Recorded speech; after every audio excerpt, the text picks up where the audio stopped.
All right, today I will be demonstrating how to build a 3D printed mini lever switch. This is a switch that I found online at the Thingiverse website. I've made a couple of modifications to the design since I first found it. This is the switch here, or at least the 3D printed parts. It's got the base unit, and the micro button switch will fit in right there when it's done. It's got the printed lever switch on top, and then the cable will be soldered onto the mini switch, go down through the hole, and down along the bottom and out the back of the switch. And then this base plate will be snapped into place and the switch will be completed. Okay, so first off, we will need a cable, which I've already begun to work on. So this is a 20 gauge 2-conductor cable. I've used this particular brand before, and though it looks pretty small, it works well and it's been pretty robust, nice and flexible.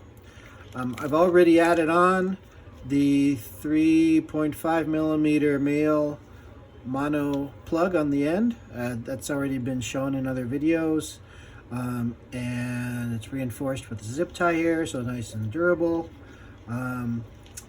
But what's always a good idea is to test everything as you go. So we're going to do that. On the other end of the cable, I'm going to go ahead and split the two wires, which we'll need prepped in a moment. And I'm going to go ahead and remove some of the insulation off the end. Because of the type of micro switch I am soldering it onto, I need only less than a centimeter. So I am finding the second notch is my 20 gauge slot. I'm going to go right about that far and pull. I'm twisting the copper wires together. Keep it clean and strong. Okay, one more here. Same thing. Twist. Okay, now I'm going to pre-tin these because solder always sticks best to other solder. So add my heat, and it doesn't take long, just a little solder there, a little solder, and done. Okay, now that I've got my ends prepped like that, I can test what we did at the other end, adding our plug. I'm going to plug it into my tester box. Now it's already a win, the fact that it's not making any noise yet. But as soon as I touch these two wires together, we should get a response from the tester box. Let's see.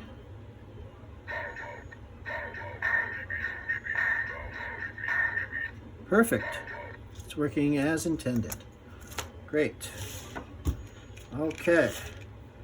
Next thing we need to do is to prepare our micro switch. All right.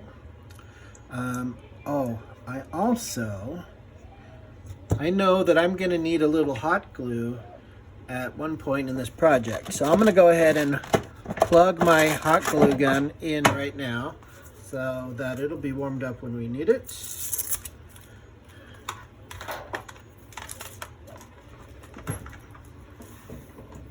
Great. Okay, so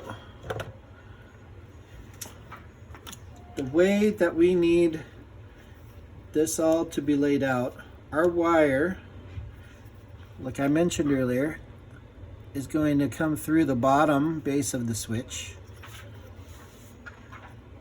and then up through here,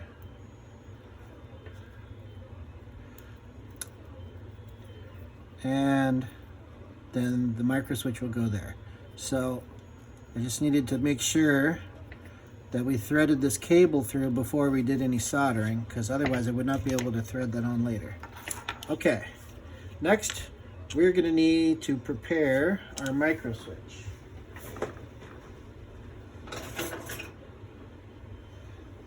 This switch has 4 leads, 4 legs on it.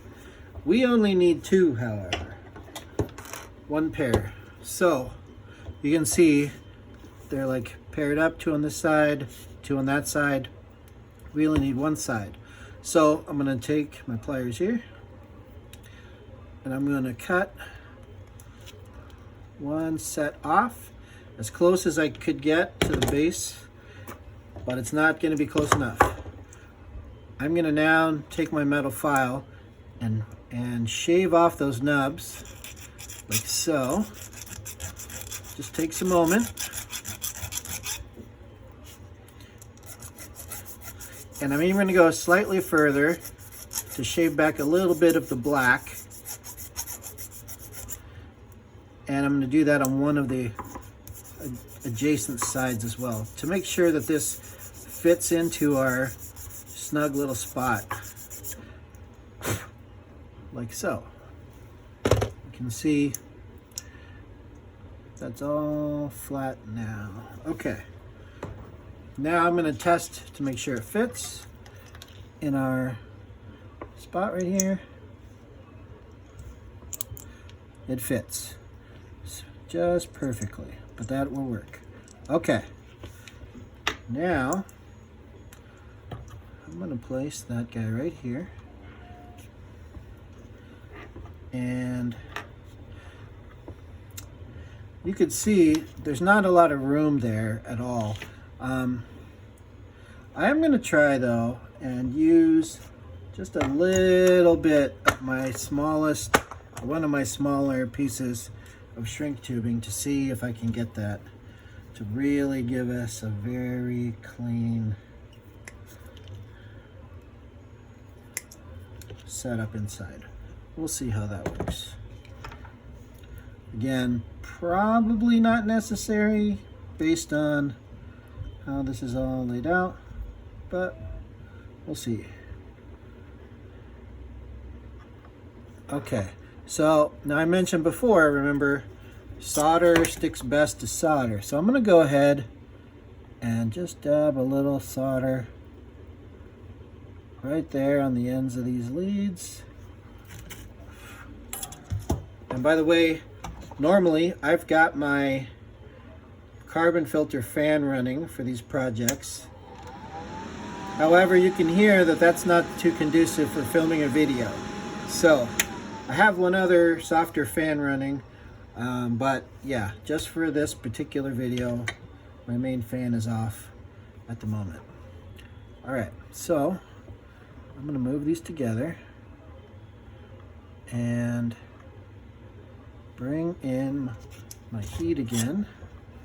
And since I already have the solder I need in place, and I just put a little tiny bit extra on my tip, I can even have a free hand to kind of maneuver everything. Okay, that feels very nice and strong. One more to go.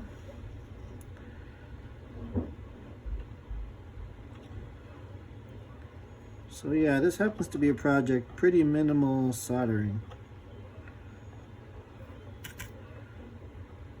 Just cleaning it up just a little bit. Okay. There. Nice and clean.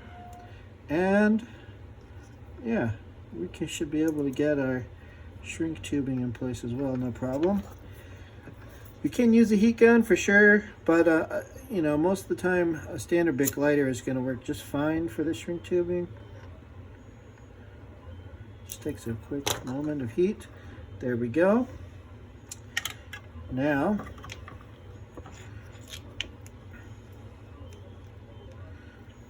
I'm going to run our cable back through. I need to kind of twist it around a little bit.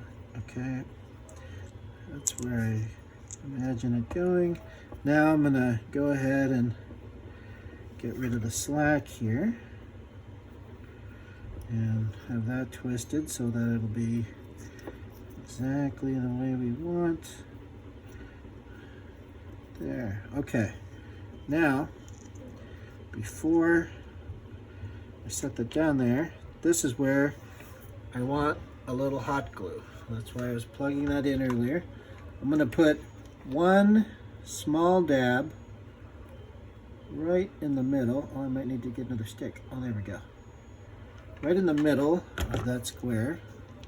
And I'm gonna very quickly get my switch into place and make sure I push it all the way down.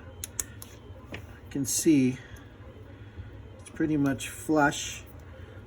You need to make sure that that's seated all the way down and before the glue hardens. Otherwise, your switch, your top activation surface is going to be too high.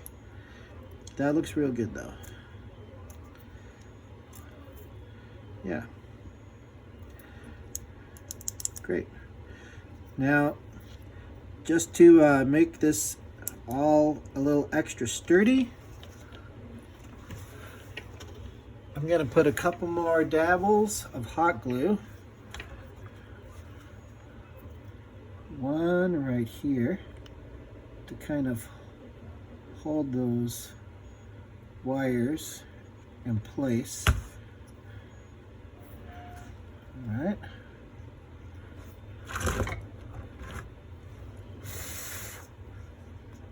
What's nice about hot glue too, if you mess up, it's fairly easy to remove in a lot of cases, and it'll dry in place pretty quickly too. So you can move on to the next part of your project.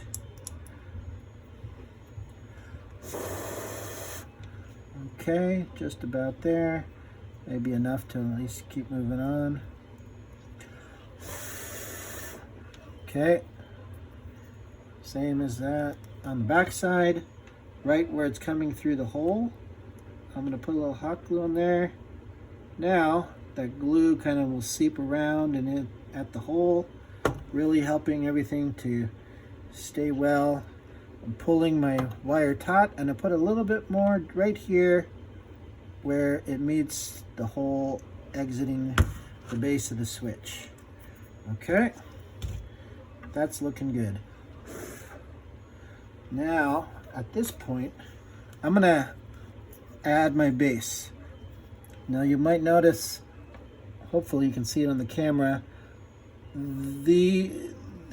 right here it's built up just a little bit, and this is cut out all the way to the base plate. The part where it's cut out all the way, that's what you want at the back where the cable comes out. All right, I'm gonna go ahead and make sure to push this down before that glue hardens all the way. This is an extremely tight, snug fit, snapping these two together. So most of the time, you're gonna need like a pair of vice grips or a similar tool. I find this by far the easiest. Let's see here. So just clamp the edge, there, and ta-da. That is now snapped into place. All right. So we've got our hot glue in there to keep the cable nice and sturdily connected. Nothing's pulling on the solder joint there. It's nice and flush and flat. And you can see at an angle, or glue or nothing is like popping up above the edge of the molded case there. So we're almost done. So now we have our lever. All we need to do is take a bolt. I believe this is a M3, maybe 40? I can't remember the length. Yeah, you just screw it in place. Let me get a little mini screwdriver. There we we go.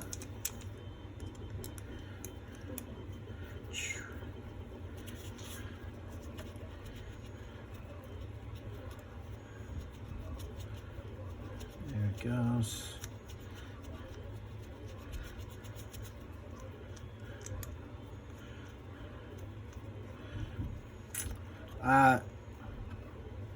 For this type of a switch, you could probably get away with all PLA if you wanted to. I actually made the base out of it's a type of a kind of a clone of ABS that Dremel makes. It's called Eco ABS. It's got the same kind of properties as ABS, but without the nasty fumes that ABS off-puts. I really like it. It's a very nice product, if a little bit pricey. And now I'm just putting on my M3 size nut on there. I'm gonna grab it with my needle nose pliers to hold it steady, tighten it one more. Now we've got our switch. I can hear it's releasing and clicking. You can hear that.